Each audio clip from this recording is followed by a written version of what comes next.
That's me. Every now and then I go to the woods, walk around, and take pictures or videos.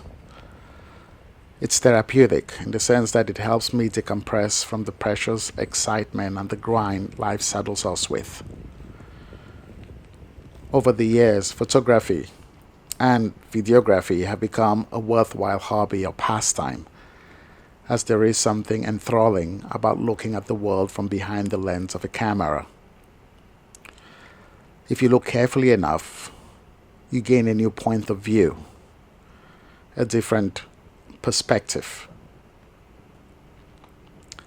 Alfred Hitchcock's Rear Window is, in a lot of ways, a great representation of that concept.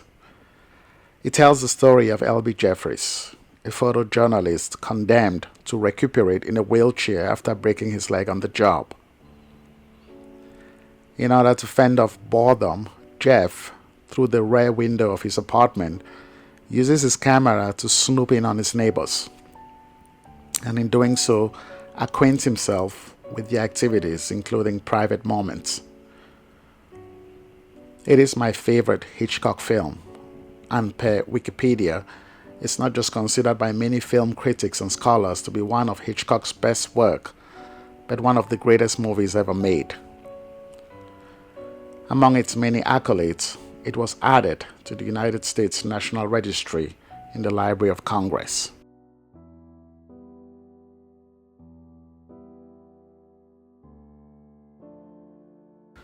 Rear Window has all the ingredients you'll expect in a great thriller.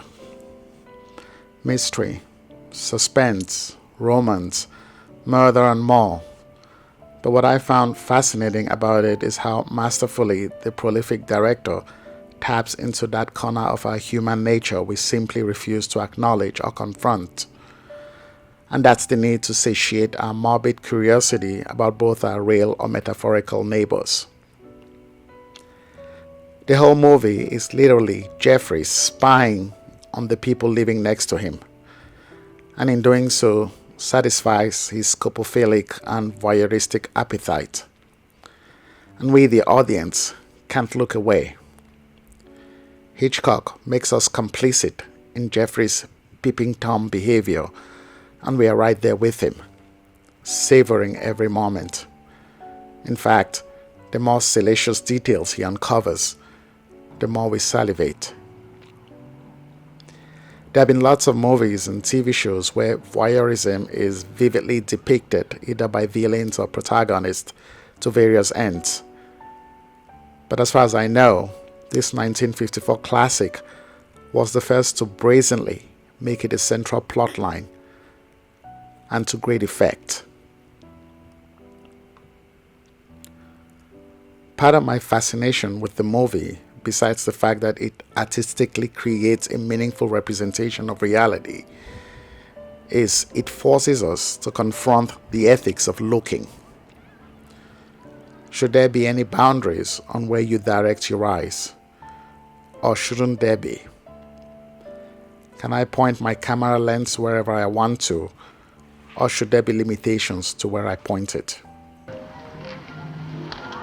I wonder if it's ethical to watch a man with binoculars and a long focus lens. Do you suppose it's ethical? I'm not much on Rear Window ethics. Of course, they can do the same thing to me, watch me like a bug under a glass if they want to. Show's over for tonight.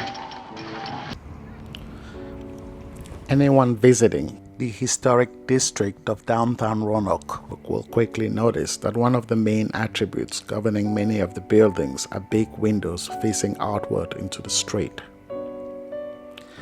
The reason for that is so the city can preserve the nostalgic look and feel of the commercial buildings and structures that were once staples of the district. So even when these late 19th to mid 20th century buildings are turned into modern residential homes, as is the case with the one I live in, there are city ordinances in place to ensure that both the existing and the construction of new structures architecturally reflect the commercial historicity of the area.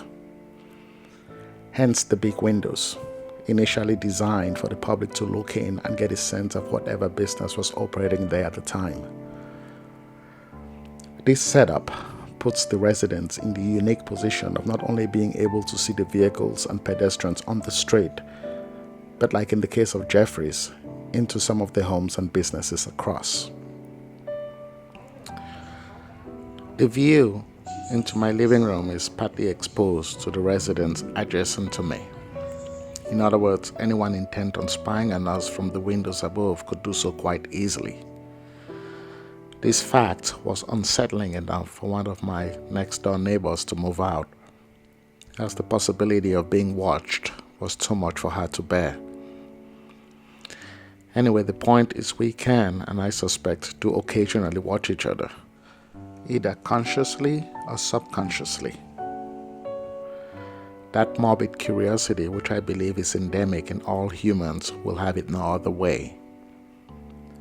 The question again is, what are the boundaries? When is it not okay to look or film? The question is important enough that in 2004, after debating the issue endlessly, the U.S. Congress passed Public Law Number 108-495, known as the Video Voyeurism Prevention Act, which prohibits knowingly videotaping, photographing, filming, recording by any means, or broadcasting an image of a private area of an individual without that individual's consent, under circumstances in which that individual has a reasonable expectation of privacy. The law defines private area as the naked or undergarment-clad genitals, pubic area, buttocks, or female breast of an individual. So that's the answer. You can look. You can even keep looking after the subject of your curiosity has taken off their clothes. Just be sure to put the camera away before it gets to that point.